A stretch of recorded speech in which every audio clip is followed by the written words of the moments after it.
10월 16일 목요일 하나님 말씀 스가랴 3장 1절부터 10절입니다. 함께 교독하겠습니다.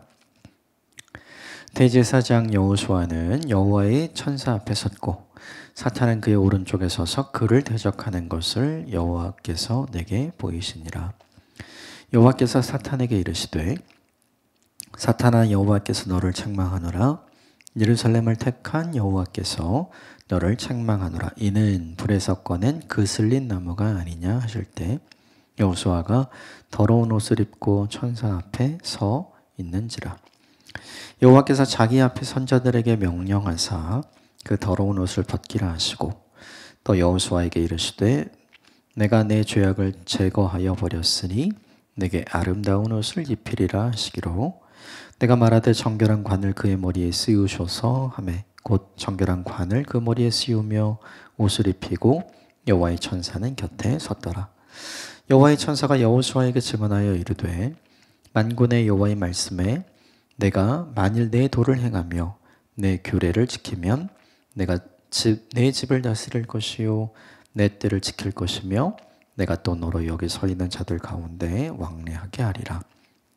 대제사장 여호수아야, 너와 내 앞에 앉은 네 동료들은 내 말을 들을 것이니라. 이들은 예표의 사람들이라. 내가 내 종싹을 나게 하리라. 만군의 여호와가 말하노라. 내가 너 여호수아 앞에 세운 돌을 보라. 한 돌에 7눈이 있느니라. 내가 거기서 새길 것을 새기며 이 땅의 죄악을 하루에 제거하리라. 만군의 여호와가 말하노라. 그날에 너희가 각각 포도나무와 무화과나무 아래로 서로 초대하리라 하셨느니라. 아멘. 이것은 하나님의 말씀입니다. 오늘 본문은 스가랴가 본 네 번째 환상인데 포로기한 때 돌아온 여호수아 제사장에 관한 내용이 등장을 합니다. 몇 가지 부분만 좀 살펴보고 우리에게 좀 적용을 해보도록 하겠습니다. 먼저 1절 말씀 같이 읽읍시다. 시작. 대제사장 여호수아는 여호와의 천사 앞에 섰고 사탄은 그의 오른쪽에 서서 그를 대적하는 것을 여호와께서 내게 보이시니라. 스가랴가 본 환상이 뭐냐 하면 여호수아가 천사 앞에서 있고 그리고 악한 마귀가 여호수아 옆에서 그를 대적하는 것. 우리말 번역에 개역개정에 이제 그를 대적한다 이렇게 되어 있는데 원문 번역을 직역하면 그를 참소하고 고소한다 이런 뜻이에요. 그러니까 1절 모습이 이제 재판장처럼 보이는 거죠. 재판관인 하나님이 계시고 그리고 변호인인 천사가 있고 그리고 이제 검사 역할을 하는 여호수아의 죄를 이런 거 잘못했고 이런 게 문제입니다. 이런 이야기 그런 역할을 하는 사탄이 있다고 보면 되는 거죠. 그럼 이제 우리 조금 생각을 좀 해봐야 돼요. 왜냐하면 여호수아는 포로기에서 돌아와서 그죠? 대제사장의 역할을 감당을 해야 되잖아요. 그러면 여호수아가 대제사장의 역할을 감당하려면 대제사장은 성전이 있어야 그 역할을 감당하는 거죠. 그러니까 성전 공사를 할 때 사실은 가장 중요한 동기부여를 할 사람 그리고 가장 중요한 역할을 할 사람 그 사람이 누구냐 하면 사실은 여호수아인 거죠. 근데 2년 동안 이제 성전 기초 공사하고 14년 동안 멈춰졌잖아요. 이거를 생각을 해보면 이 대제사장은 16년 동안 단 한 번도 자기 역할을 한 게 없는 거예요. 그리고 중요한 게 멈추어진 14년 동안 대제사장이 해야 될 가장 중요한 일은 사람들을 격려하고 사람들을 위로해서 함께 이 일을 다시 시작하도록 하는 역할을 했었어야 되는데 지금 그렇지 않았잖아요. 그래서 학계 선지자가 이제 먼저 하고 2달 있다가 이제 스가랴 선지자가 그 이야기를 하기 시작을 하는 거잖아요.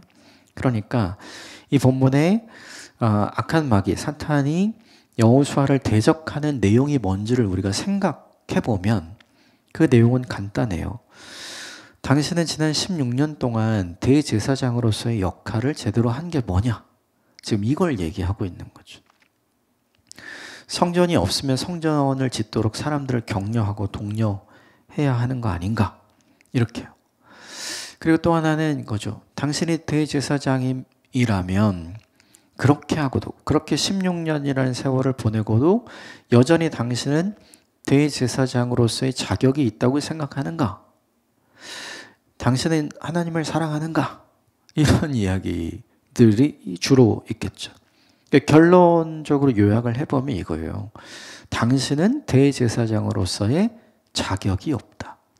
이 이야기를 사탄이 하고 있는 거죠. 그런데 이것에 대해서 재판장이신 하나님께서 뭐라고 하시는가? 2절 같이 보면 시작. 여호와께서 사탄에게 이르시되 사탄아 여호와께서 너를 책망하노라. 예루살렘을 택한 여호와께서 너를 책망하노라. 이는 불에서 꺼낸 그슬린 나무가 아니냐 하실 때 하나님이 하신 일은 뭐예요? 악한 마귀 사탄이 한 일은 여호수아를 책망했죠. 근데 의외로 재판장에서 하나님이 한 일은 여호수아를 책망하는 일이 아니에요. 그게 아니라 여호수아를 참소하고 고소하는 사탄을 책망하는 거죠. 이게 되게 신기한 거예요. 지금 하나님이 누구 편이에요? 여호수아 편인 거죠. 사실은 사탄이 이제 고소한 내용, 고소했을 거라고 생각하는 우리가 상상해본 그 내용들. 네가 지난 16년간 대제사장으로서의 역할을 제대로 했냐? 네가 하나님을 여전히 사랑하는 존재냐? 네가 그러고도 자격이 있다고 생각하느냐? 사실 다 맞는 얘기잖아요. 근데 이 맞는 얘기를 듣고도 하나님께서 사탄 편을 들지 않고 악한 마귀 편을 들지 않고 여호수아 편을 든단 말이죠. 그럼 되게 중요한 메시지가 하나 나오죠. 지금 여호수아는 다 못했잖아요. 하나님이 이렇게 생각하는 거예요. 이거를 다 했기 때문에 내가 사랑하는 대제사장이 되는 게 아니야. 이 일을 완벽하게 했기 때문에 내가 그를 대제사장으로 세운 게 아니야. 그러니까 하나님이 여호수아를 대제사장으로 믿고 세우신 이유가 그가 뭔가를 잘했기 때문에, 그가 변함없이 하나님을 사랑하기 때문에, 그가 자기 역할에 충실했기 때문에 이게 아니라는 거죠. 그러면 거기서 조금 더 나가면 그걸 하지 못해도 뭐라는 거예요? 너는 내 사람. 너는 그 역할을 잘 하지 못했어도 너는 대제사장이다. 너는 그 책임을 완수하지 못했다 하더라도 너는 대제사장이다. 왜 그래요?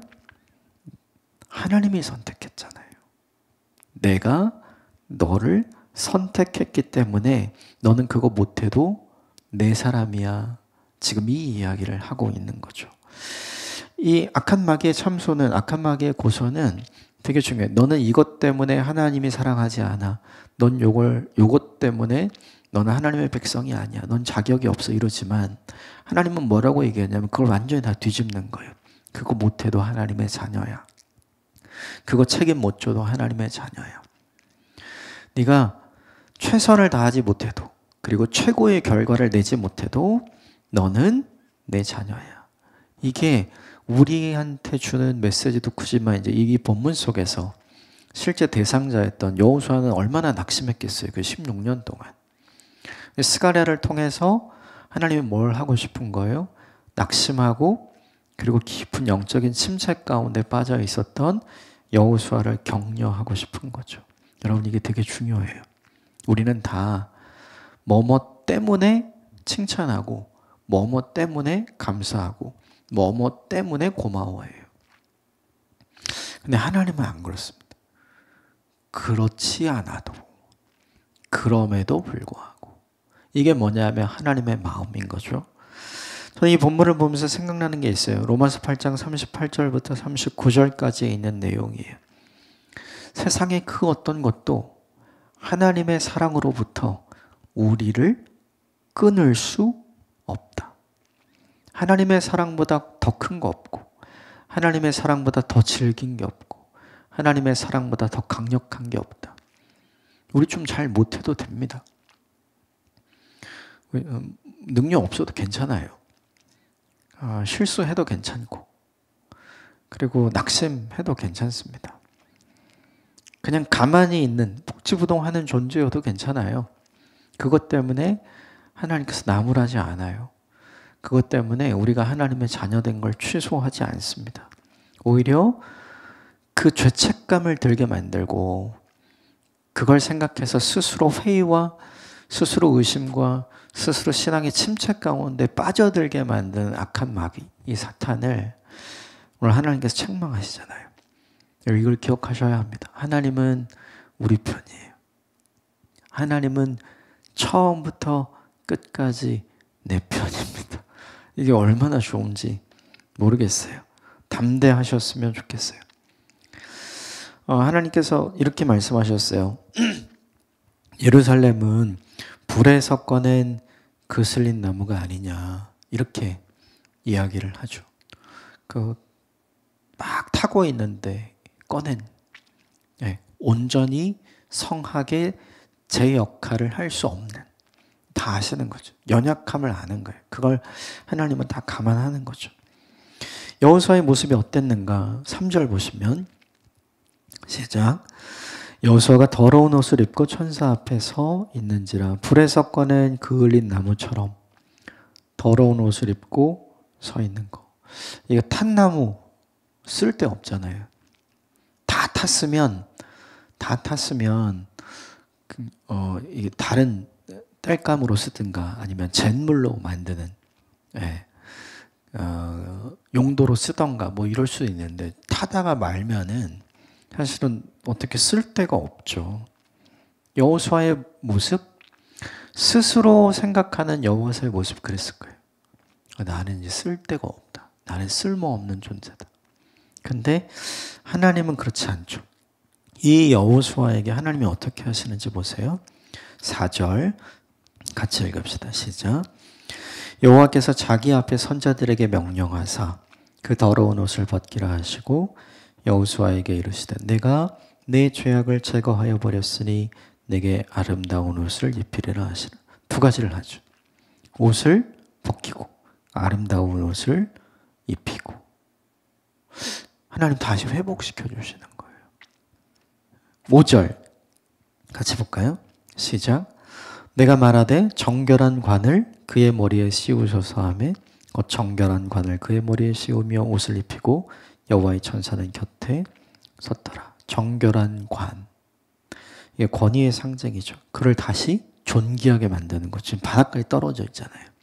그런데 그를 다시 존귀하게 세우신다. 누구 앞에서요? 사탄 앞에서. 하나님께서 온전히 여호수아를 귀하게 여기고 계시다는 것. 그 사랑이 아직 끊어지지 않았다는 것.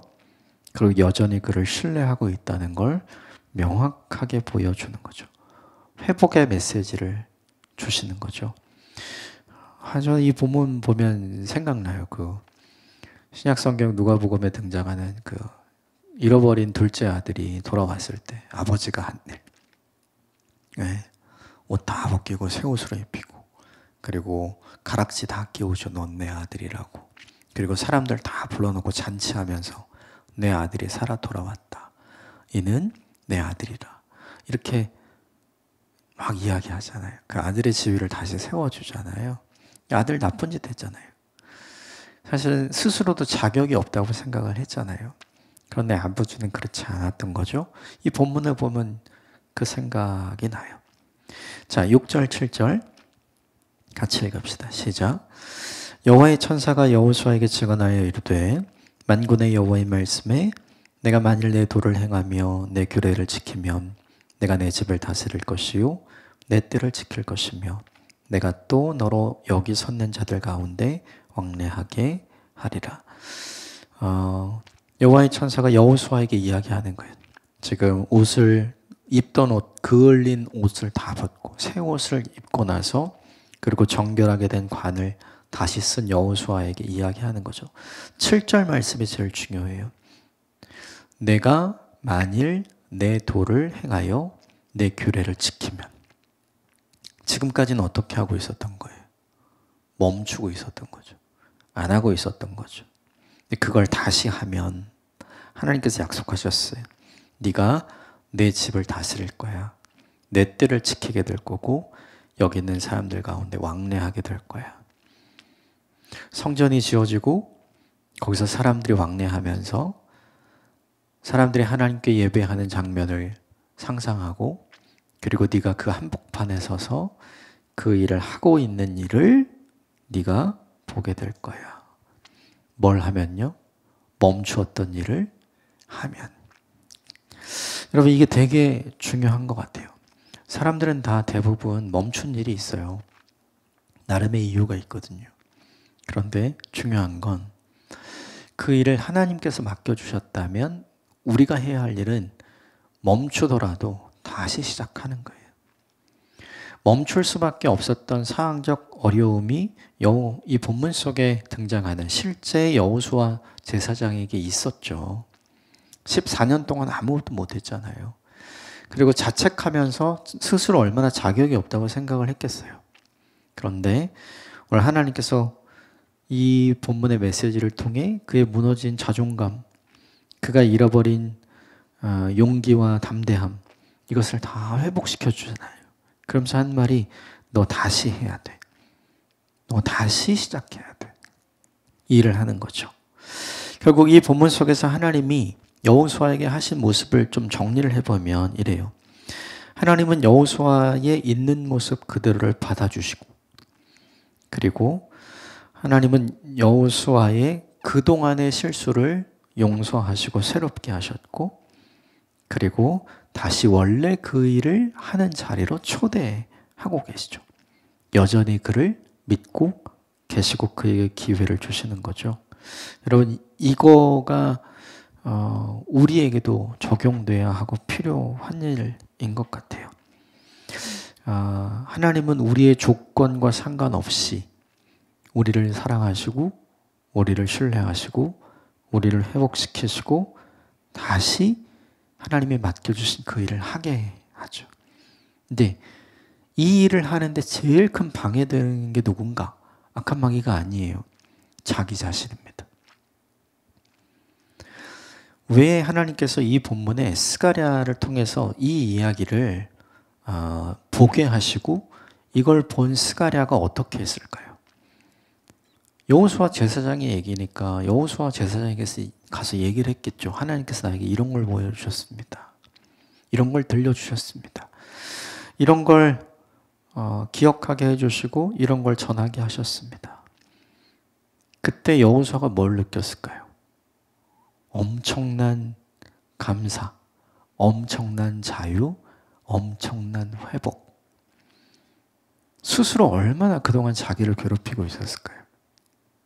나는 안 돼. 나는 실패했어. 이렇게 생각하면서요. 그런데 오늘 본문에 하나님께서 그걸 다 회복시켜 주시잖아요. 결국 되게 중요해요. 내가 나에게 좋은 얘기를 안 해주면 악한 마귀는 그걸 딱 잡아요. 그리고 그걸 이용합니다. 오늘 본문에 사탄이 막 얘기하고 있는 것처럼. 그래서 내가 나에게 좋은 얘기 해줘야 돼요. 내가 내 편이 되어 주어야 합니다. 내가 내 편이 되어줄 때 우리가 확인하는 게 있어요. 하나님도 내 편이구나. 이걸 확인하게 되는 거예요. 오늘 이 본문을 통해서 잃어버린 자신감을 회복하는 하루가 되었으면 좋겠습니다. 하나님께서 우리도 있는 모습 그대로 받아주시고 지난 우리의 실수를 용서하시고 또 우리를 새롭게 합니다. 그리고 우리가 완성하지 못하고 마무리하지 못하고 포기했던, 멈추었던 그 일을 다시 시작할 수 있는 자리로 초대해 주시죠. 오늘 이 은혜가 저와 여러분에게 동일하게 있다는 것을 신뢰하시기 바랍니다.